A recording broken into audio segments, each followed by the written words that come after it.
How you guys feel? Sucks, brother. This season sucks in general, so it doesn't feel good. I'll tell you that. So, to close the season, obviously, you guys, lost 3 games, finished the season. The offense really had a regression. I think it was 1 touchdown in the last 16 offensive possessions. What do you attribute to that drop-off in offensive regression? I mean, it's a team sport. We didn't come together the way we wanted to offensively. It showed tonight, and as the leader of that offense, I mean, it really started with practices. So that's how we should have got things going. Was in practice with the communication, with knowing where we should be going in this loud environment, and then those miscues lead to delay of games. Those miscues lead to, okay, we can't change the protection, we don't have enough time, things like that. So it was just communication errors. What is going on, everyone? It's Coffee. Back talking NFL with y'all, and the first day of Wild Card Weekend is in the books, coming up on day 2. And you see right there, man, Dolphins fans, just 3 back-to-back L's to close it out. All the hype, all the excitement. 2 it is, Tyreek that, and hey, I mean, I've been going in on the Fins fans. Shout out to my guy Juan, though. He's a class act. I know I'm coming off as a prick-type troll, but I gotta bust the Fins fans' balls a little bit, man. They just didn't want to believe that the Bills were gonna reclaim the division. And at the end of the day, they weren't really going nowhere, man. I mean, getting decimated by the Ravens was not the kind of momentum you wanted to have close to the end of the season. And I mean, decimated, just looked like they didn't even belong on the same playing field. And then, of course, we beat them next week after that. And then now this lopsided L that they just took in the wild card round as well. And just any real progress, anything to be all upbeat about is pretty much out the window, man. I mean, it is what it is. You guys let me know what you think. But 2 is there talking about practice and delay of games, and it just was bad. It was cold as hell out there, man. But the Fins didn't even stand a chance. And then the comeback story of Joe Flacco, another heartfelt, upbeat story that just comes to a close, a screeching end, halt. 2 picks, you see back-to-back picks. Harris setting a record, the first to have a sack and a pick since J.J. Watt, and the momentum was just all Houston, and that was just it. It was Flacco. It was good to see him back active. It was a cool story to see, but at the end of the day, he couldn't get the job done. And I don't know, I was really wondering what it was going to be next year if Flacco had a shot to stay in Cleveland. But I don't know. What do you guys think after this? Will Cleveland want to talk to him in regards to next year, as their starting quarterback situation is just a mess? But man, Houston, what a season this CJ Stroud has had, the team has had. Stroud's just been very consistent all season long, not really turning the ball over much. He's been very clutch in a lot of late game situations. Like, this dude is amazing for a rookie. And at one point in time, it looked like their playoff chances kind of were in limbo, but then they get in and they make a big statement with that win. They could be a dangerous team. It's anybody in this playoffs, man. But with Houston advancing, shout out my Bills Mafia. I don't want to overlook Pittsburgh and just say it's going to be an easy win, because again, it's the playoffs. Anything can happen. But I still feel confident that we win. And now with the seeding, we go out there, beat the Steelers. It's going to be KC coming to the 7-1-6, another Buffalo, Kansas City divisional round matchup. And I like it, right? I mean, KC has been a thorn in our side in the playoffs. We beat them in regular season last year. Didn't get to play them in the playoffs. But obviously we know the AFC Championship game, that divisional game that I don't even want to talk about. We got to get that out of our system and will really make that statement that we're really getting over the hump. That's been the whole thing I've been talking about with the Bills, and a lot of other individuals have as well, is we're a good squad, we're solid. We showed this year what this team was made out of with all the struggles and everything, turning it around the way we did, just like I was pointing out in that video I did yesterday with Stephon Diggs about nobody jumping out of the wheelbarrow. So it's only right we go out there and beat the Chiefs on this quest to this Super Bowl ring. But as far as all that talk about the game getting moved to Cleveland, as I said the other day, the league said that's just rumors, that's cap, don't believe the hype. But there was a change made in regards to this game. Very near to whiteout conditions here in Orchard Park. Take a look at that wind. 8 a.m. folks. Right now, 8 o'clock in the morning.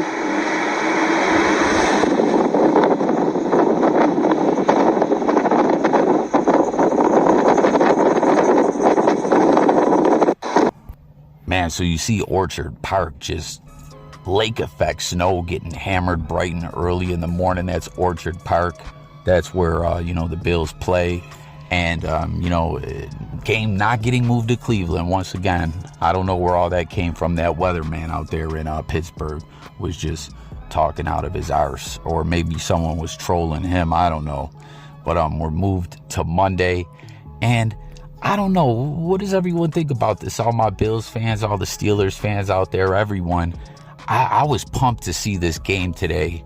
But Monday, will the forecast be any better? Is the, weather still going to play a huge factor? I don't know. But you see, the governor was like, there's a travel ban. So we're going to put this game on hold till Monday. Now, speaking of trolling, I don't know, I wouldn't exactly call this trolling, but I feel that this is a little bit clickbaitish. Not exactly, but kinda.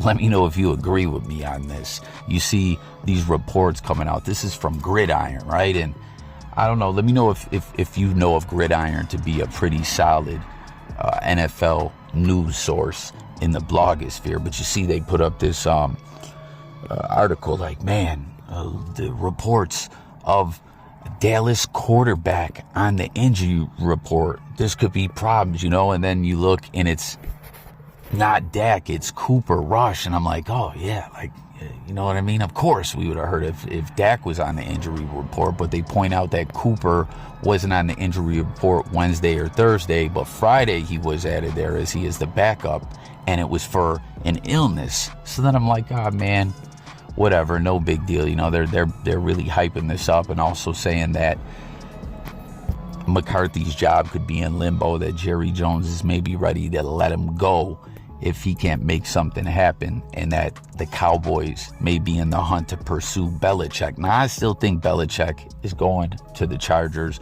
but at the same time, I don't know.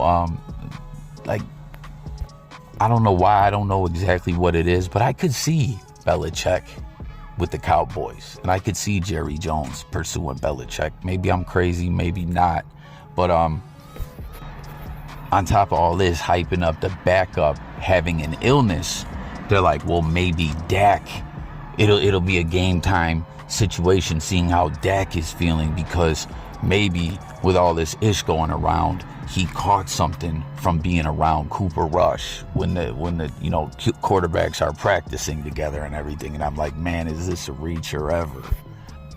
But if Cooper, is sick, can't play, Trey Lance is his number 3 who will step into the backup position. And if Dak comes down with the flu or, gets hurt, we'll see Trey Lance out there. I just thought that was funny the way they were reporting that. I don't know. Is that kind of clickbaitish? Let me know. I've heard a lot of people talk on Twitter about this, that only one guy can report. False. There's always 2 tight ends that report on field goal. You see Decker go over there, and it looks like he makes confirmation somewhat, but the ref literally says the wrong number. And it's just unfortunate. What a great play call. Good catch by Taylor Decker, but I think the punishment for the referee and the staff is just they're not going to call anything in the playoffs. But that play changed the outcome of the entire playoffs in the NFC. Lions had a chance to get the number 1 seed, get home field advantage. These are games we expect we have to play at our best, but the referees have to be held to a high account in those moments. Now, I'm a little late in reporting on this, as this is all in reference to that crazy finish in Week 18. The Lions, who've had an amazing season, they started it off on a good note, knocking off the defending champion Kansas City Chiefs. Week 1 opening game, that Thursday night game, and they just kept the momentum going all season long. Made history, first time they won a division title in forever, and I was happy to see them have their success. One of my good friends is a Lions fan, and even though I'm a diehard Bills fan, there's some teams that I'm not a fan of, but I say, okay, good for them. And the Lions did the damn thing. Amazing season. But you see what Cameron Hayward was saying there, the Steelers reacting to that ludicrous call at the end of Week 18, that 2-point conversion. And I don't know why after it got called back, they didn't just take the points, as there was multiple attempts. I don't know, but hey, they were going for it to win it, and they said, we're going to double down and still go for it. But to go for multiple 2-point conversions like that is no easy feat. But the Lions weren't playing scared, but they got screwed. They shouldn't have had to, and it's just been horrendous all season long, these bad calls that the refs have had. We've talked about it a lot. Everyone's talked about it a lot. Something needs to be done. There needs to be something put in place to find the refs, get them fired, make them be accountable for these just trash calls that they have. But this really hurt the Lions, as they could have been the number 1 seed here, having this first week off. First round, the wild card round off, as they're set to play the Rams.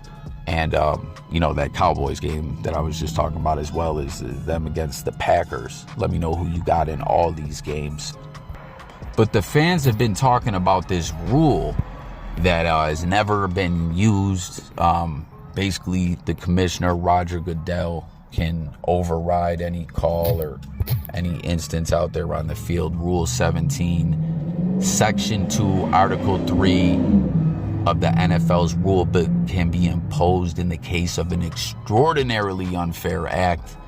And, it just says that the commissioner can impose monetary fines and draft choice, forfeitures, suspensions of persons involved in unfair acts. So that's a little different than, what the fans are referencing this rule in regards to this game. They're saying, hey, they got flucked. That shouldn't have went down like that. Forfeitures of draft picks and fines and stuff, that's, to be imposed on a team, not like for a bad call. But it also says that the rule can also go on to state that where appropriate, the reversal of a game's result or the rescheduling of a game, either from the beginning or from the point at which the extraordinary act occurred. And, the fans were saying if there should ever be a reason that this should be used, it should be here. I personally hope that this rule never happens, even, with all these bad calls and everything. I mean, something's got to be done about it. But the game happens out there, out on the field. We can't have the commissioner stepping in and saying, okay, let's redo this game, or let's, you know what I'm saying? But this is a rule I never knew existed, and the Lions fans have all been pointing out as they got screwed in a major way out of the number 1 seed. So there you guys have it, man. NFL playoff football talk. Let's talk about it all. Go Bills, and I'll talk to you guys later. Peace.